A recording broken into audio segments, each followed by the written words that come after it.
जय हिंद बच्चों, मैं आपका आजाद सर लेकर आ गया हूं एग्जाम ओरिएंटेड 5 वर्ड्स। बहुत ही शानदार जबरदस्त जिंदाबाद वर्ड्स। देखिए, रूट वर्ड पर बेस्ड हैं 5 के 5 वर्ड्स। पांचों वर्ड्स रूट पर बेस्ड हैं, एग्जाम ओरिएंटेड हैं और सबसे खासियत इनकी है, एक बार पढ़ोगे 5 के 5 आपको याद हो जाएंगे पूरी जिंदगी के लिए। अच्छा, लेकिन पढ़ाने के पहले आपको एक बात बता दूं, मैं आप लोगों से बड़ा खुश हूं।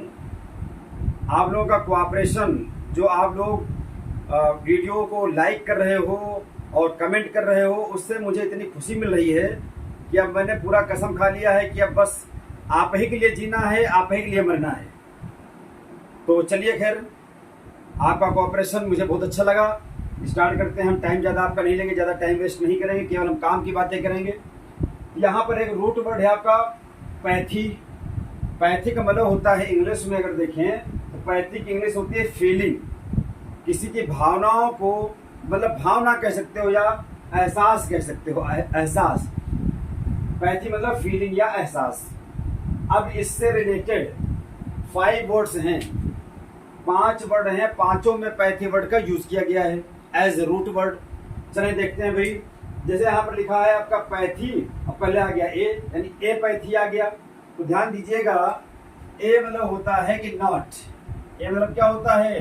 नॉट। जब भी किसी वर्ड के पहले ए लेटर का यूज कर दिया जाए, तो जिस वर्ड के पहले ए लगाया जाता है, ए लगने के बाद ये बना देता है जिसके पहले लगता है उसका एंटोनिम। यहाँ जब पैथी था तो इसका मतलब था फीलिंग। ए लग गया, ए मतलब नॉट। क्या? Feeling, not. फीलिंग का ना होना।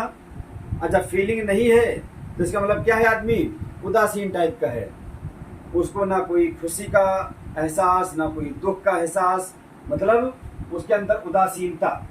ए पैथी मतलब होता है पैथी का ना होना, यानी अपैथी मतलब उदासीनता।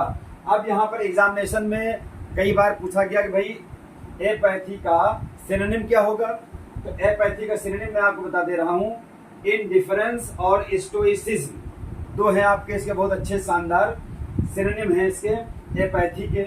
अच्छा, दूसरी बात, इनडिफरेंस, स्टोइसिज्म, ये आपके स्पेलिंग करेक्शन में भी आ चुका है, बड़ी अच्छी बात है। चलो दूसरा वर्ड देखते हैं, एंटीपैथी।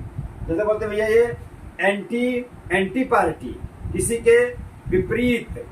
अब ध्यान दीजिएगा, एंटी मतलब क्या होता है? अपोजिट। एंटी मतलब क्या होता है? अपोजिट होता है भाई। पैथी मतलब होता है फीलिंग, यानी किसी के अंदर किसी के लिए अपोजिट फीलिंग का होना।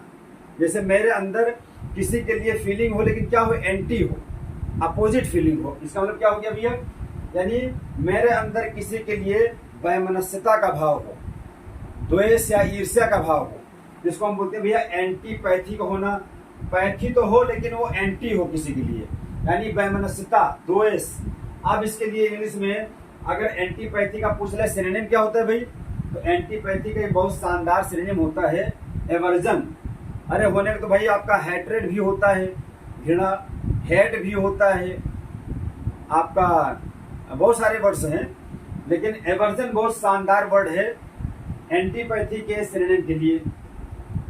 सिंपैथी मतलब क्या होता है भाई? सिंपैथी में होता है कि कोई व्यक्ति, यानी किसी व्यक्ति के लिए आपके अंदर पॉजिटिव फीलिंग आए, किसी व्यक्ति के फीलिंग को आप रियलाइज करें, समझें कि अच्छा यार इसके अंदर दर्द है, तो फिर आपको वो चीज़ महसूस हो।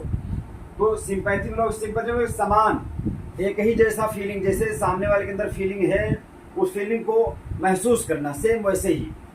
तो सिंपैथी में होता है सहानुभूति, हिंदी में बोलते हैं, या हमदर्दी बोलते हैं। अच्छा, इसका पूछा गया है, सिनोनिम पूछा गया एग्जामिनेशन में। तो सिंपैथी का सिनोनिम होता है कंपैशन। इसका मतलब भी वही होता है जो मीनिंग होता है सिंपैथी का।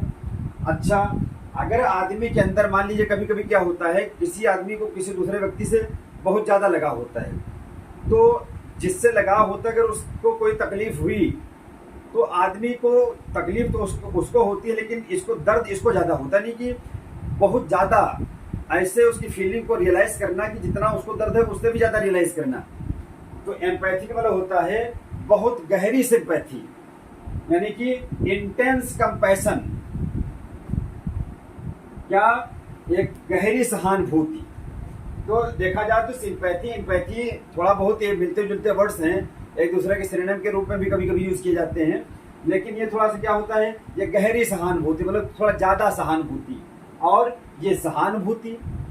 अच्छा, सिंपैथी और एम्पैथी का अगर हम सिनोनिम आपको बताएं तो दोनों के लिए आप कंपैशन वर्ड यूज कर सकते हो एज ए सिनोनिम, ध्यान रखिएगा।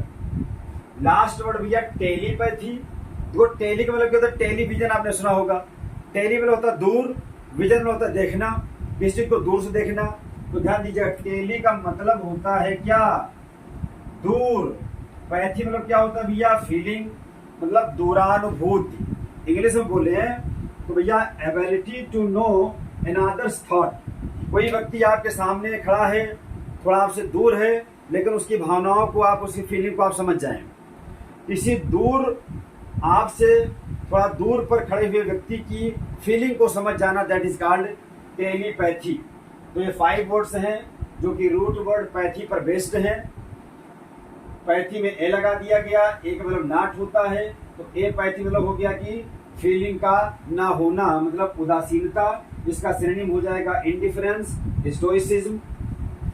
एंटीपैथी मतलब पैथी तो हो लेकिन वो अपोजिट हो, विपरीत हो, तो उसको हम बोलते हैं भैया एंटीपैथी, यानी वैमनस्यता, किसी के प्रति किसी के अंदर वैमनस्यता हो, द्वेष हो, ईर्ष्या हो।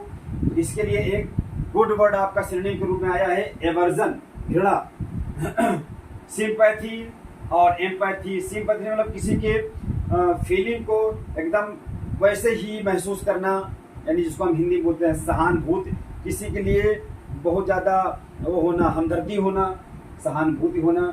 एम्पैथी कुछ ज़्यादा सहानुभूति, कुछ ज़्यादा हमदर्दी। तो इन दोनों के लिए एक बहुत ही अच्छा आपका सिनोनिम है कंपैशन। और लास्ट मैंने बताया जैसे टेली मतलब होता है टेलीविजन, टेलीफोन, फोन मतलब क्या होता है बात करना, दूर से, दूर के आदमी से बात करना। टेलीविजन दूर की चीज को देखना। वैसे आपका टेलीपैथी मतलब होता है कि ability to know others thought. कोई व्यक्ति आपसे दूर है लेकिन आप उसकी फीलिंग को पढ़ लें, समझ जाए आपकी आदमी क्या सोच रहा है, ये क्या चाहता है।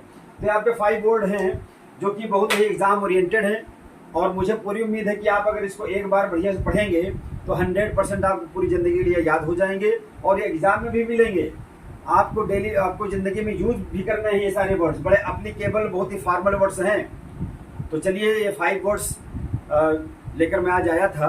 अब धीरे धीरे इसको बढ़ाऊंगा, 10 वर्ड्स करूंगा, फिर 15 वर्ड्स करूंगा, 20 वर्ड्स करूंगा, लेकिन जितने वर्ड्स लाऊंगा वो सब एग्जाम ओरिएंटेड होंगे, लाइफ में यूज करने वाले होंगे, फॉर्मल होंगे, एप्लीकेबल होंगे, और आपके लिए बहुत ही यूजफुल होंगे। जान लीजिए, आप दिन रात आपके लिए कर दूंगा। जो आप प्यार दिखा रहे हैं, जो आप लाइक्स दे रहे हैं मुझे, जो आप मुझे कमेंट दे रहे हैं पॉजिटिव और जबरदस्त, मैं आपके लिए पूरी अपनी जिंदगी कुर्बान कर दूंगा, जान लीजिए आप। लेकिन एक काम आपको करना है, आपको डेली मेरे वीडियोस को देखना है, और साथ साथ हमारे चैनल को पूरे हिंदुस्तान में फैला देना है कि हिंदुस्तान का कोई बच्चा इंग्लिश की वजह से कंपटीशन को अगर वो क्रैक नहीं कर पा रहा है, तो इंग्लिश किसी के भी लाइफ में, किसी भी बंदे के कंपटीशन के लिए बाधा नहीं होनी चाहिए। ये मैं आपसे वादा करता हूँ। इंग्लिश मेरे साथ आप पढ़ेंगे तो 100% आप इंग्लिश से आपको मोहब्बत हो जाएगी। आप एक बार मुझसे पढ़ के देखिए केवल। तो चलिए इसी पर मैं अपने वीडियो को समाप्त करता हूँ। जय हिंद।